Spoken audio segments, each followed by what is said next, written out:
வணக்கம் நேயர்களே.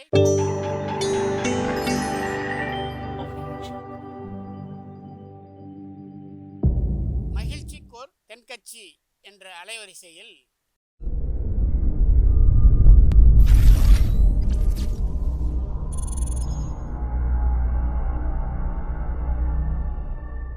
சிரிப்போம், சிந்திப்போம், செயல்படுவோம் என்ற தொடர் நிகழ்ச்சி தினமும் காலை 8 மணிக்கு யூடியூப் அலைவரிசையில் ஒளிபரப்பாகும் என்பதை மகிழ்ச்சியோடு தெரிவித்துக் கொள்கிறோம். வாழ்க்கையில் வெற்றி பெற என்ன வழி? இது ஒரு முக்கியமான கேள்வி. இதுக்கு எல்லோரும் பொதுவாக சொல்கிற பதில் என்ன, உழைச்சா வெற்றி பெறலாம் அப்படிங்கிறது தான். வாழ்க்கையில் வெற்றி பெறணும்னா உழைப்பு மட்டும் இருந்தால் போதாது, நேர்மையும் வேணும் அப்படிங்கிறார் பால் ஹாஃப்மேன். அவர் யார் தெரியுமா? அவர் ஒரு பெரிய பொருளாதார நிபுணர்.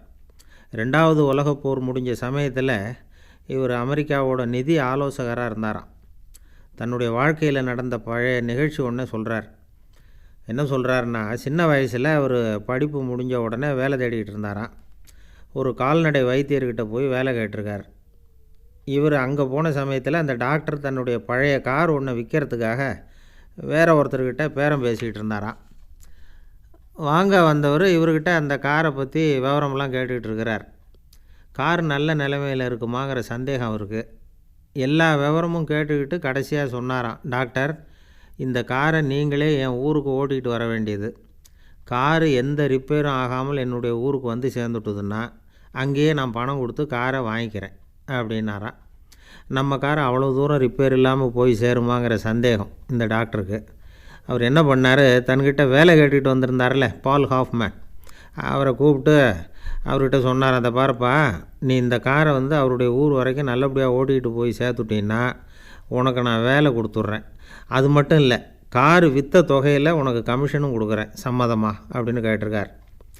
ஹாஃப்மேன் யோசனை பண்ணாராம். சரின்னு சொல்லி சம்மதிச்சுட்டார். உடனே அவரும் கார் வாங்க வந்தவரும் புறப்பட்டு விட்டாங்க. இவர் ரொம்ப சிரமப்பட்டு வழியில் எங்கேயும் நிறுத்தாமல் காரை ஓட்டிகிட்டு போய் சேர்த்துட்டார்.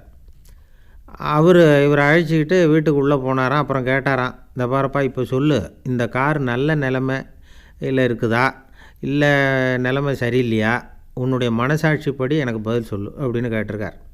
இவர் உடனே கார் நல்ல நிலைமையில் இருக்குதுன்னு சொல்கிறதுக்காகத்தான் வாயை திறந்துருக்கார். அதுக்குள்ளே எதிர்த்தாப்புல செவுத்தில் பார்த்துருக்கார். அங்கே இயேசுநாதர் படம் மாட்டியிருந்து தான். அதில் எழுதியிருந்தது, நீ பேசும் ஒவ்வொரு வார்த்தையையும் இயேசு கவனித்து கொண்டிருக்கிறார் அப்படின்னு இருந்துதான். அதை பார்த்தார். உடனே இந்த பாருங்கள், காரு சரியில்லை அப்படிங்கிற உண்மையை சொல்லிவிட்டார். இவர் இப்படி சொன்னதும் இவரை ரொம்பவும் ஆச்சரியமாக பார்த்தாராம். இவரோட நேர்மை அவரை சிந்திக்க வச்சுது. உன்னுடைய நேர்மையை பாராட்டுறேன், உனக்கு கமிஷன் கிடைக்கணுங்கிறதுக்காக நான் இந்த காரை விலை கொடுத்தே வாங்கிக்கிறேன் அப்படின்னாராம். இப்போ இவர் திகைச்சு போய் நிற்கிறார். மறுபடியும் அவர் சொன்னாராம், நீ காரை ஓட்டிகிட்டு வரும்பொழுதே உன்னுடைய திறமையை பார்த்தேன், உனக்கு விருப்பம் இருந்தால் நீ என்கிட்டயே வேலைக்கு சேர்ந்துடலாம் அப்படின்னாராம். பால் ஹாஃப்மேன் அவர்கிட்டயே வேலைக்கு சேர்ந்தாராம். படிப்படியாக முன்னேறினாராம். அமெரிக்க நிதி ஆலோசகர் அப்படிங்கிற அளவுக்கு அவர் வந்துட்டார். இந்த பழைய சம்பவத்தை அவர் மறக்கலை, அடிக்கடி சொல்கிறது உண்டு. இதிலேருந்து என்ன தெரியுதுன்னா, வாழ்க்கையில் முன்னுக்கு வரணும்னா உழைப்பு மட்டும் போதாது, நேர்மையும் வேணுங்கிறது தான் நாம் புரிஞ்சிக்க வேண்டியது. இப்போல்லாம் சில பேருடைய நேர்மை நமக்கு ரொம்ப ஆச்சரியமாக கூட இருக்குது. ஒரு புத்தக கடை, அங்கே ஒருத்தர் ரொம்ப நேரமாக தேடி ஒரு புத்தகத்தை எடுத்தாராம். அதுக்கு பில்லு போட சொல்லியிருக்கார். பில்லு போடுறவர், சார், இந்த புஸ்தகம் மகா அறுவை, மகா மட்டம், இது வேணாம், உங்களுக்கு வேறு ஏதாவது நல்ல புஸ்தகமாக பாருங்கள் அப்படின்னாராம். வாங்க வந்தவர் இவர் ஆச்சரியமாக பார்த்துருக்கார். உங்கள் நேர்மையை பாராட்டுறேன், அது சரி, இந்த புத்தகத்தை ஏற்கனவே நீங்கள் படித்து பார்த்துட்டீங்களா அப்படின்னு கேட்டாராம். அதை படித்து வேறு பார்க்கணுமா சார் அப்படின்னாராம் அவர். அப்புறம் எப்படி சொல்கிறீங்க இது மகா மட்டம் மகா அறுவைன்னு அப்படின்னு கேட்டிருக்கார். அதை எழுதினவனே நான் தான் சார் அப்படின்னாராம் அவர். ஐயா தென்கட்சி கோ சுவாமிநாதன் அவர்களின் மகிழ்ச்சிக்கோர் தென்கட்சி தொடர் நிகழ்ச்சியினை கேட்டு பயன்பெறுங்கள். நிகழ்ச்சியினை பிடித்திருந்தால் உங்களுக்கு கமெண்ட் பாக்ஸில் உங்கள் கமெண்ட்டுகளை பதிவு செய்யுங்கள், ஷேர் செய்யுங்கள், லைக் செய்யுங்கள், கண்டிப்பாக சப்ஸ்கிரைப் செய்யுங்கள். நன்றி, வணக்கம்.